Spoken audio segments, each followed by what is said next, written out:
ప్రభువు పేరిట మీ అందరికీ షలోం. ఈరోజు దేవుని వాగ్దానము. యెహోవా మనకు తోడయుండని ఎడల వారు మనలను ప్రాణముతోనే మింగివేసియుందురు. 124వ సంకీర్తన 3వ వచనం. ప్రియ సహోదరి సహోదరులారా, ఈరోజు జీవాక్యము వినిచిన మీ అందరికీ మన ప్రభువును ప్రియరక్షకుడైన యేసు క్రీస్తు ఘనమైన నామమున ఈ నూతన దినపు శుభములను వందనములను చెల్లించుకొనుచున్నాను. ప్రియులారా, ప్రభు కృపను బట్టి మీరందరూ క్షేమముగా ఉన్నారని నమ్ముతున్నాను. మీ క్షేమము కొరకు ప్రతి ఉదయము ప్రతి రాత్రి ప్రార్థనలలో జ్ఞాపకము చేసుకుంటున్నాను. ఈ శ్రేష్టమైన సమయంలో దేవుని యొక్క వాక్యము మన జీవితాలకు ఆశీర్వాదకరముగాను ఆదరణకరముగాను ఉండులాగున కొద్ది నిమిషాలు దేవుని యొక్క వాక్యాన్ని మీ ముందుంచాలని ఈరోజు నేను ఆశ కలిగి ఉన్నాను. ప్రియులారా, పరిశుద్ధ లేఖన భాగమును మనము గమనించినట్లయితే, మనుష్యులు మన మీదికి లేచినప్పుడు యెహోవా మనకు తోడయుండని ఎడల వారి ఆగ్రహము మనపైని రగులు కొనినప్పుడు యెహోవా మనకు తోడయుండని ఎడల వారు మనలను ప్రాణముతోనే మింగివేసియుందురు. జలములు మనలను ముంచివేసియుండును. ప్రవాహములై ఘోషించు జలములు మన ప్రాణముల మీదుగా పొరలిపారియుండును అని ఇశ్రాయేలీయులు అందురుగాక.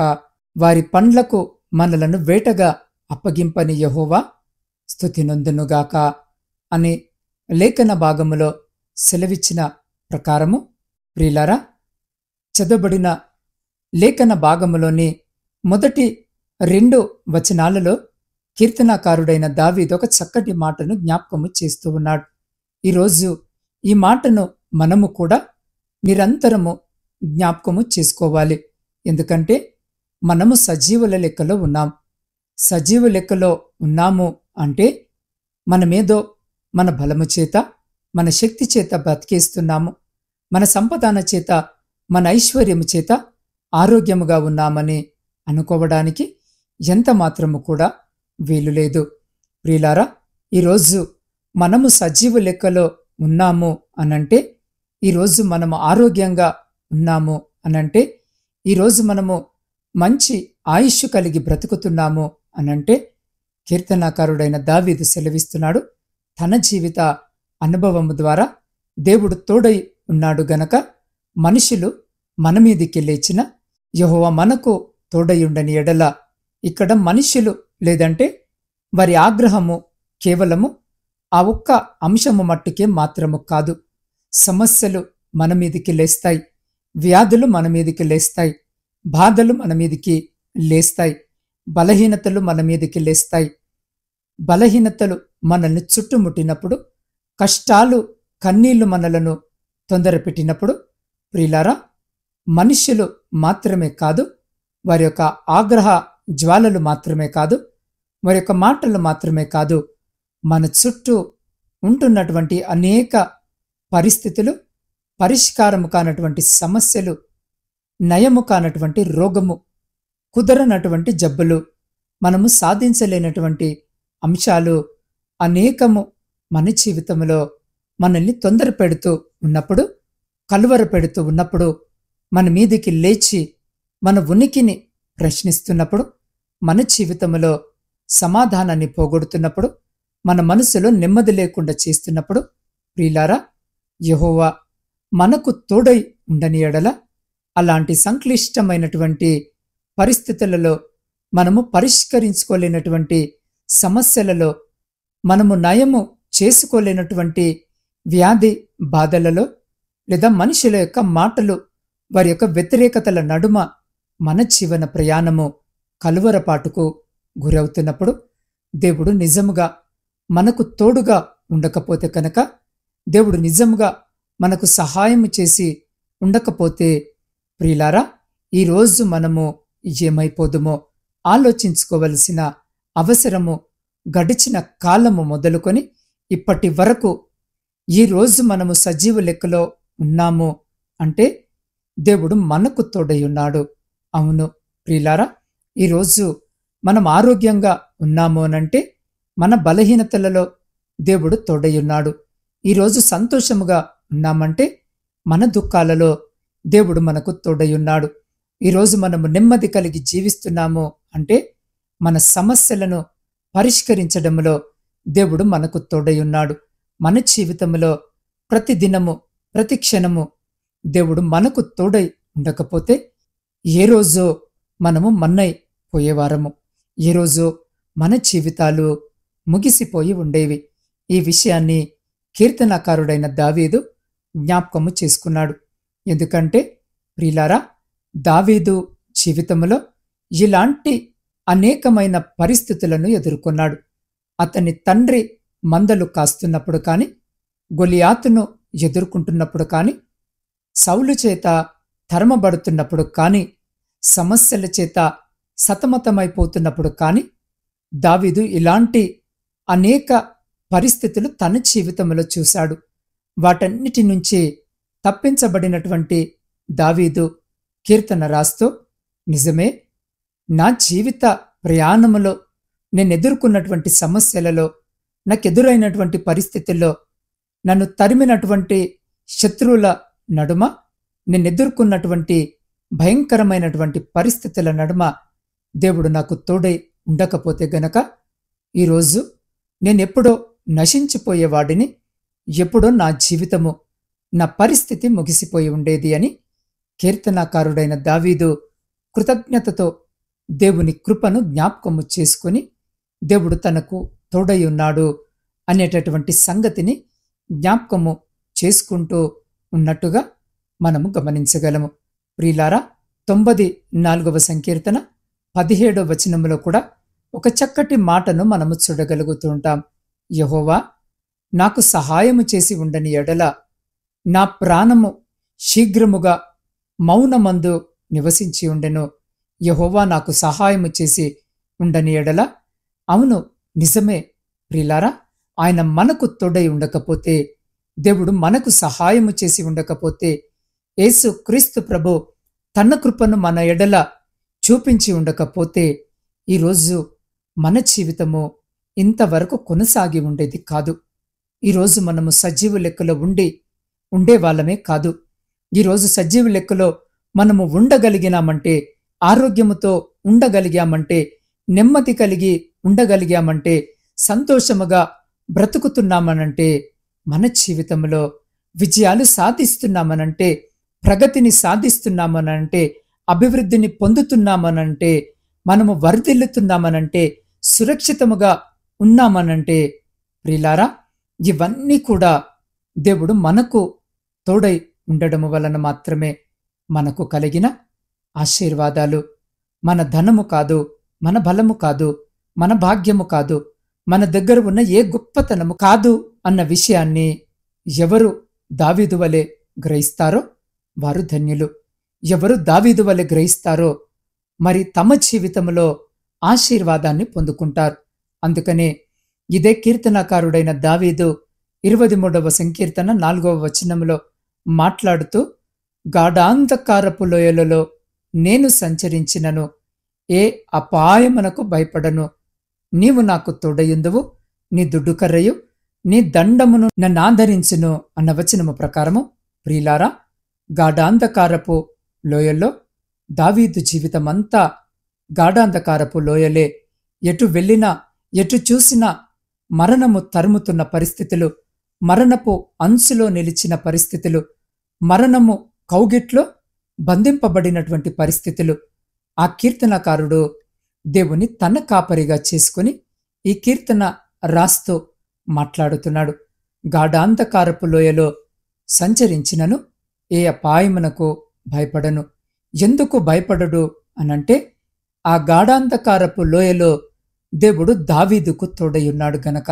అందుకని అంటున్నాడు, దేవుని తోడును దావీదు అనుభవించాడు.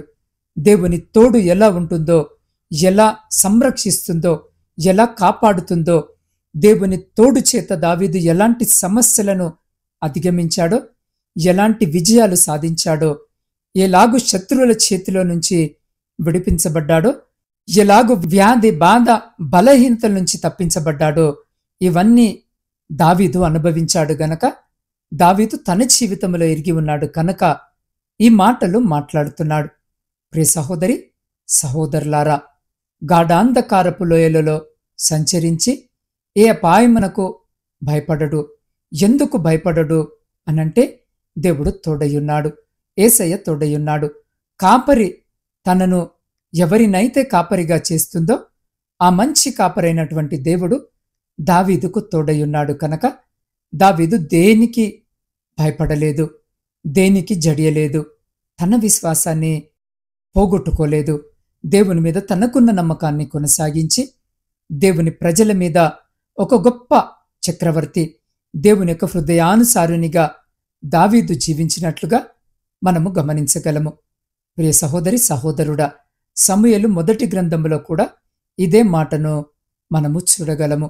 కనుక యెహోవా తనను విడిచి దావీదునకు తోడయుండుట చూసి సౌలు దావీదునకు భయపడెను అన్న వచనము ప్రకారము, ప్రియ సహోదరి సహోదరుడా, యెహోవా తనను విడిచి దావీదుకు తోడయుండుట సౌలు చూసి సౌలు దావీదుకు భయపడ్డాడంట. ఇది ఏ సందర్భం అనంటే, దావీదు సౌలు దగ్గర కూర్చొని సితారా వాయిస్తున్నాడు. సౌలు దావీదును తన ఈట చేత బిగించాలని 2 మార్లు బలముగా ఈటను విసిరాడు. కాని దావీదు సౌలు చేతుల్లో నుంచి తప్పించుకున్నాడు.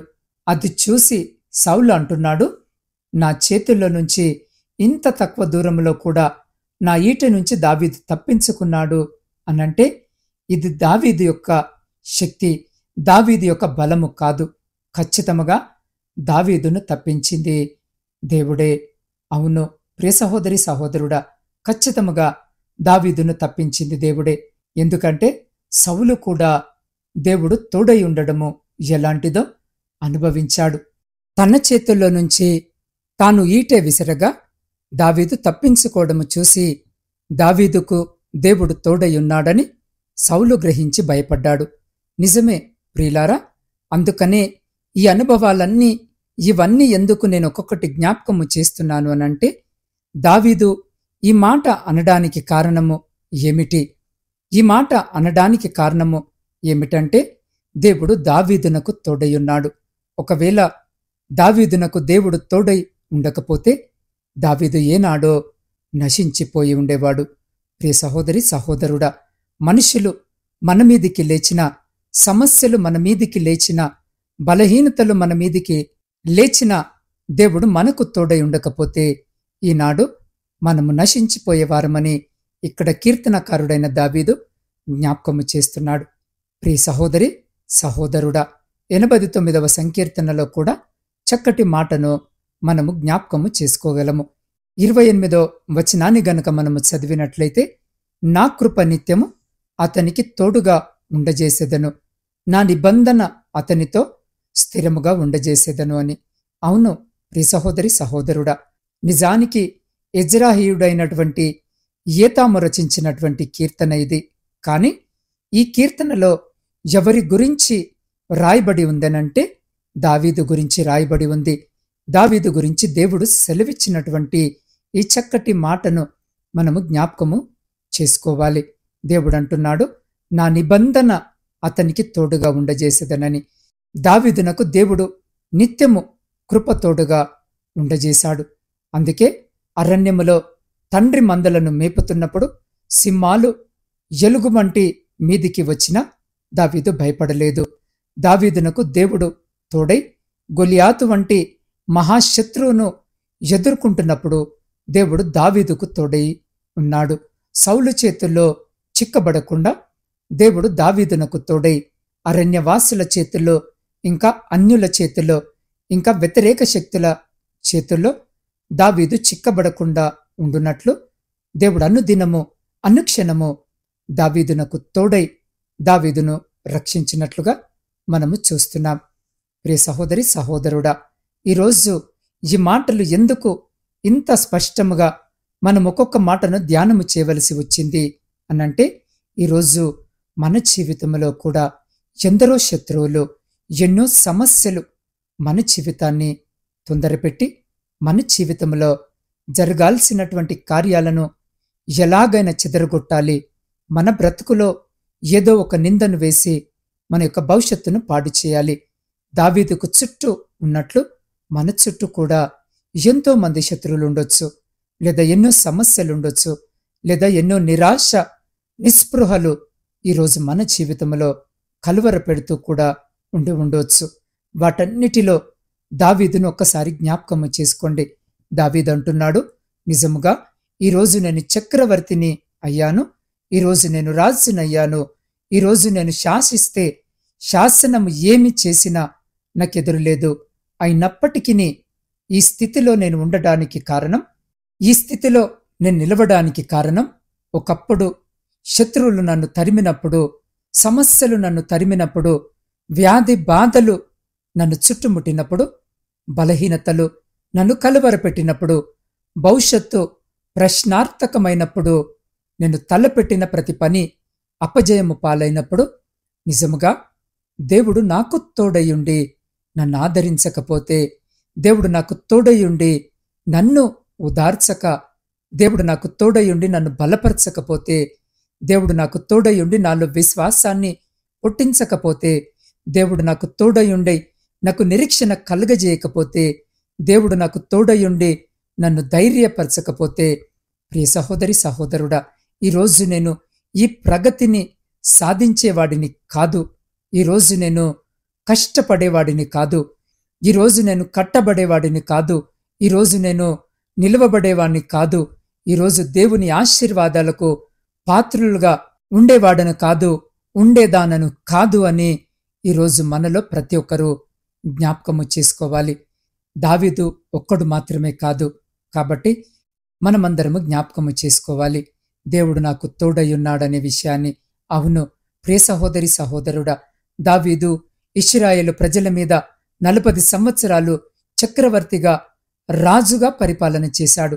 ఎన్నో శ్రమలు ఇబ్బందులు వచ్చినప్పుడు ఈరోజు మనము కూడా ఈ స్థితిలో ఉన్నామనంటే, ఒకప్పుడు సమస్యలు మన మీదికి చెరలేచినప్పుడు, ఒకప్పుడు శత్రు మన మీద తొందర పెట్టినప్పుడు, ఒకప్పుడు మనుషులు మన మీద లేనిపోని నిందలు వేసి ఆ సమయంలో ఆ క్షణంలో దేవుడు మనకు తోడై ఉండకపోతే మన జీవితంలో ఎంతో అనర్థము జరిగి ఉండేది. ఎన్నో తొందరలు జరిగి, ఎన్నో ఇబ్బందులు కలిగి, ఒకవేళ కొన్నిసార్లు మన ప్రాణము కూడా పోయి ఉండేదేమో. కనుక ఈరోజు ఈ వాక్యము వింటున్న ప్రియ సహోదరి సహోదరుడా, దేవుడు మనకు తోడై ఉండకపోతే మనమేమి చేయలేము. దేవుడు మనకు సహాయము చేయకపోతే మనమేమి సాధించలేము. దేవుడు మనకు తోడై ఉండకపోతే మన జీవితము ఏ రోజో కనుమరుగైపోయేది, మనము మన్నైపోయేవారము. ఈ సంగతిని ఈరోజు మనమందరము కూడా జ్ఞాపకము చేసుకోవలసిన అవసరము ఉంది. ప్రియ సహోదరి సహోదరుడా, ద్వితీయోపదేశకాండము 4వ అధ్యాయము 38వ వచనాన్ని కూడా మనము ఈ సందర్భములో గమనించినట్లయితే, నీకంటే బలమైన గొప్ప జనములను నీ ముందర నుండి వెళ్ళగొట్టి నిన్ను ప్రవేశపెట్టి ఆయన నేడు చేయుచున్నట్లు వారి దేశమును నీకు స్వాస్థ్యముగా ఇచ్చుటకై నీకు తోడుగా నుండి ఐగుప్తులో నుండి తన బలము చేత నిన్ను వెలుపలికి రప్పించెను అన్న వచనము ప్రకారము, నీకంటే బలమైన జనము, నీకంటే గొప్ప జనము, నీకంటే నైపుణ్యత కలిగిన వారి చేతుల్లో నుంచి ఆయన నిన్ను విడిపించాడు. ఎలా విడిపించాడు అనంటే, ఇక్కడ మాట్లాడుతున్న మాట, వారి దేశమును నీకు స్వాస్థ్యముగా ఇచ్చుటకై నీకు తోడుగా ఉండి ఐగుప్తు బానిసత్వము నుండి విడిపించడములో దేవుడు ఇశ్రాయేలు ప్రజలకు తోడయ్యున్నాడు. కానానును స్వాస్థ్యముగా ఇవ్వడములో, అక్కడ కానాను జాతులను ఆయన వారి చేతికి అప్పగించడంలో కూడా దేవుడు వారికి సహాయం చేసినట్లుగా మనము గమనించగలము. ఎక్కడి నుండి ఆలోచించాలి అనంటే, 430 సంవత్సరాలు ఐగుప్తు బానిసత్వంలో తోడయున్న దేవుడు అదే రీతిగా కానానీయులను స్వాధీనపరచడంలో, అక్కడున్నటువంటి కానాను జాతుల వారిని వీరి చేతికి అప్పగించడంలో కూడా దేవుడు తోడయున్నాడు. కేవలము ఐగుప్తు లేదా కానాను స్వాధీనపరచడంలోనే దేవుడు తోడయున్నాడు. అంతకు మించి 40 సంవత్సరాలు అరణ్యములో దేవుడు వారికి తోడయున్నాడు. అందుకనే అంటాడు కదా, ఇశ్రాయేలీల మీద కోపముతో నేను మీతో కూడా రాను, నేనిక వస్తే గనక వారు చేసే పనులకు నేను వారిని అరణ్యంలోనే సంహరిస్తానని చెప్పినప్పుడు మోషే అంటున్నాడు, నీవు మాతో రాకపోతే ఇక్కడి నుంచి మేము ఒక అడుగు కూడా వేయము. అంటే దేవా, నీవు మాకు తోడు లేకపోతే ఇక్కడి నుంచి ఒక అడుగు కూడా, మోషేకు తెలుసు దేవుడు తోడుగా లేకపోతే తమ కడుగు కూడా వేయలేమని, ఒకవేళ వేసినా అది మరణమవుతుందని మోషేకు స్పష్టంగా తెలుసు. అది శ్రమ అవుతుందని, అది నాశనం అవుతుందని మోషేకు తెలుసు. ఎందుకంటే దేవుని యొక్క తోడును మోషే కూడా అనుభవించాడు. ప్రియ సహోదరి సహోదరుడా, మోషే బాలుడుగా పుట్టిన దగ్గర నుండి 3 నెలలు అతడు తల్లి దగ్గర దేవుని తోడును అనుభవించాడు. ఫరో ఇంట దేవుని తోడును అనుభవించాడు. మిద్యాను అరణ్యములో దేవుని తోడును అనుభవించాడు. మరలా ఇశ్రాయేలు ప్రజలను విడిపించడం కొరకు దేవుని చేత నడిపించబడి ఐగుప్తు దేశములో ఇశ్రాయేలులను విడిపించడంలో అనేక కార్యముల చేత దేవుడు మోషేకు తోడై ఉండడము మోషే చూశాడు. ఎర్ర సముద్రములో మోషే ఇశ్రాయేలు ప్రజలకు దేవుడు తోడై ఉండడము చూశాడు. మారా అనుభవము, చేదైన అనుభవములో మోషే దేవుడు ఇశ్రాయేలు ప్రజలకు తోడై ఉండడము చూశాడు. అలాగే ఆకలైనప్పుడు దేవుని తోడు చూశాడు. దాహమైనప్పుడు దేవుని తోడు చూశాడు. అరణ్య మార్గములో శత్రువులు ఎదురైనప్పుడు, అనేక శ్రమల గుండా, సమస్యల గుండా ప్రయాణించినప్పుడు దేవుడు ఇశ్రాయేలు ప్రజలకు తోడై ఉండడము మోషే చాలా స్పష్టముగా దగ్గరగా చూశాడు, అనుభవించాడు. చూడటం మాత్రమే కాదు, ప్రియ సహోదరి సహోదరుడా, తాను ఒక ఇశ్రాయేలీనిగా ఐగుప్తు దేశములో దేవుని తోడు ఏంటో చూశాడు. ఎర్ర సముద్రములో దేవుని తోడు ఏంటో చూశాడు. చేదైన అనుభవంలో దేవుని తోడు ఏంటో చూశాడు. ఆకలికున్నప్పుడు మన్నా ఇవ్వడంలో దేవుని తోడు చూశాడు. దప్పిగొన్నప్పుడు బండ నుంచి నీళ్ళివ్వడంలో దేవుని తోడు చూశాడు. అమాలేకీలు యుద్ధానికి వచ్చినప్పుడు దేవుని తోడు చూశాడు. 40 సంవత్సరాలు అరణ్య ప్రయాణమంతటిలో దేవుడు ఇశ్రాయేలు ప్రజలకు తోడై ఉండడము మోషే కన్నులారా చూశాడు. ఈరోజు ఈ వాక్యము వినిచిన మీకు కూడా దేవుడు తోడై ఉన్నాడు. ఆయన తోడై ఉంటే మారా అనుభవాలు మధురమైపోతాయి. మనకు తోడై ఉంటే శత్రువుల మీద విజయము అదే వస్తుంది. ఆయన తోడై ఉంటే ఆకాశం నుండి మన్నా కురిపిస్తుంది. ఆయన తోడై ఉంటే బండ నుంచి నీళ్ళొస్తాయి. ఆయన తోడై ఉంటే నిన్ను బంధించి ఉన్న మహాబలమైన శత్రువు కూడా తుత్తనీయలుగా మార్చబడతాయి.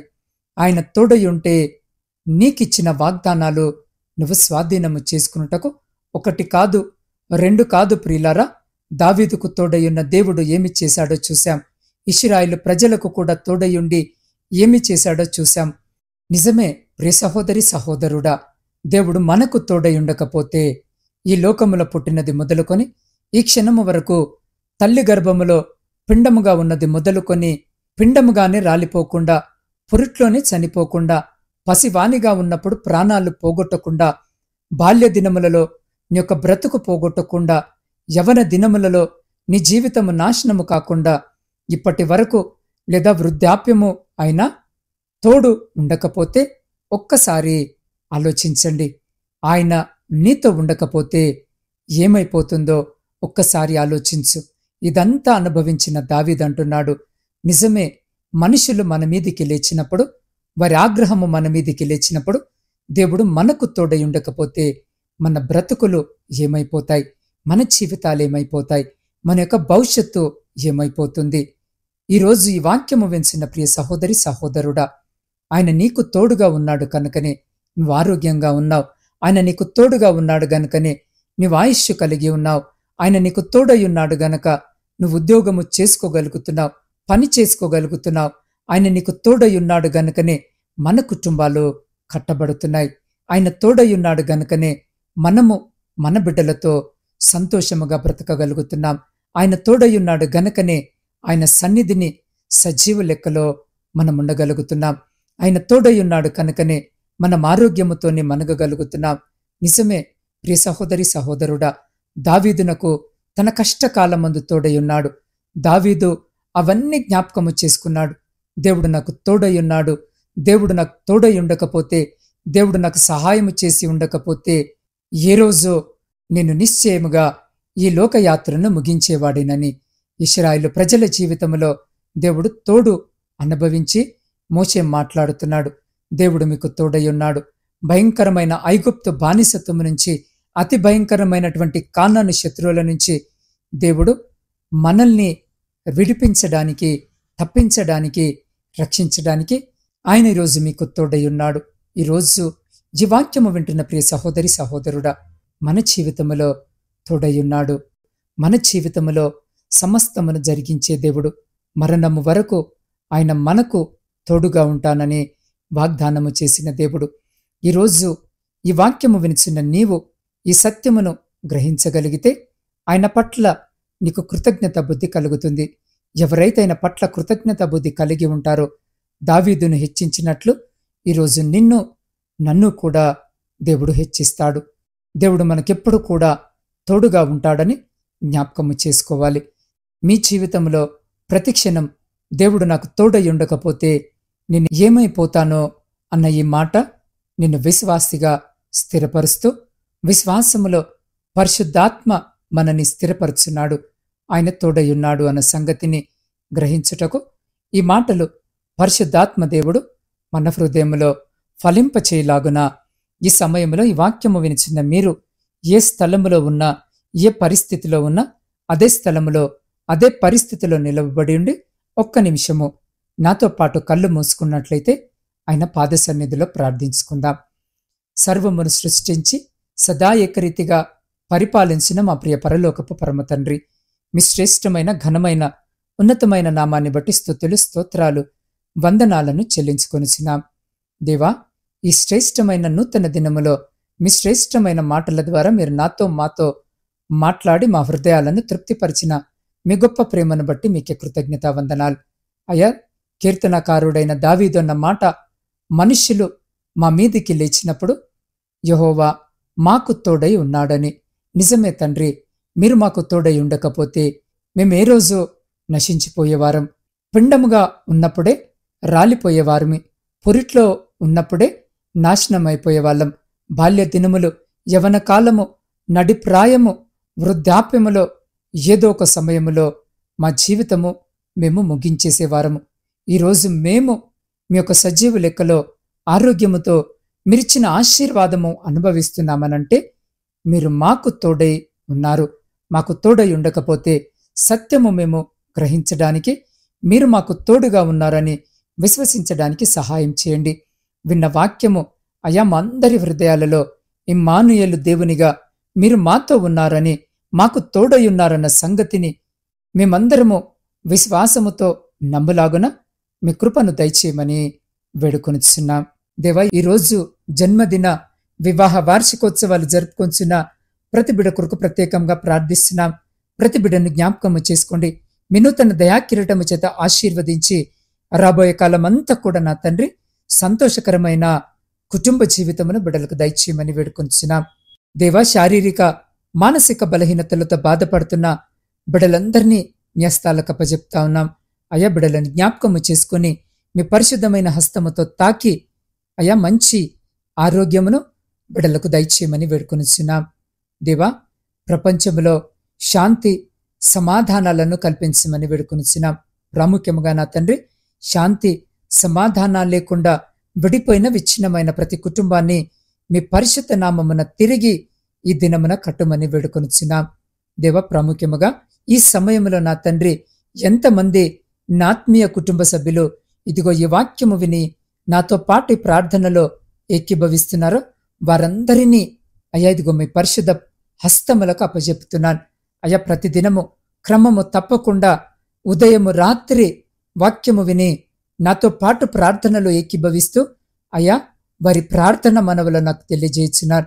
అలాంటి ప్రతి ప్రార్థన విజ్ఞాపనను ఈ నూతన దినములో మీ పరిశుద్ధ పాదముల చింత పెడుతున్నాను. అయ్యా, ప్రతి ప్రార్థన విజ్ఞాపనను ఈరోజు మీరు ఆలకించి అంగీకరించి వారి జీవితాలలో, వారి కుటుంబాలలో, వారి దాంపత్య జీవితంలో, ప్రాముఖ్యముగా వారి ఆధ్యాత్మిక జీవితంలో ఉన్న ప్రతిశోధన, ఆయాసము, దుఃఖము, లేమి, ప్రతి అంధకార సంబంధమైన శక్తులన్నిటినీ మీ పరిశుద్ధ నామమున లయపరిచి మీ ఆకాశపు వాక్యములను విప్పి మీ సమృద్ధికరమైన దీవెన ఆశీర్వాదాల చేత బిడల జీవితాలను, కుటుంబాలను దీవించి ఆశీర్వదించి మీ కృపలో భద్రపరుచుకొని ముందుకు నడిపించమని సమస్త స్తుతి, ఘనత, మహిమ మీకే చెల్లించు మా రక్షకుడును మీ ప్రియకుమారుడైన యేసు క్రీస్తు సర్వ సమృద్ధి కలిగిన నామమున ప్రార్థించి స్తుతించి అడిగి పొందుకొని ఉన్నాము తండ్రి. ఆమేన్.